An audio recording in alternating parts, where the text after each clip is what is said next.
இதெல்லாம் ஒரு சாபமா சொல்லு பார்ப்போம். என்னமோ தெரியாதனமா விட்டுட்டு இருக்கு. சாபம்னு பேசுனா என்னவா? ஏட்டி என்ன 2 பேரும் சேர்ந்து சக்கை புரிஞ்சு போடாதீங்க. சொல்லிட்டு கேளு. கம்முன்னு வண்டியா என்கிட்ட பேசுனியா உக்காரு. அந்த அக்காளுக்கு உனக்கு நல்லா சண்டை நடக்குது.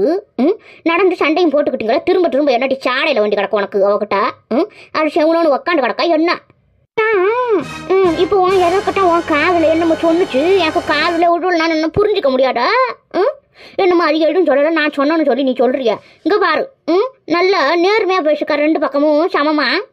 எனக்கு வெண்ணையும் அதுக்கு நெய்யும் கொடுக்காத, அது தப்பு அது. சரி, நம்ம வேலையை நம்ம ஆரம்பிப்போம். என்னத்துக்கு காலையில் வந்திருக்கான்னு கேட்போம்.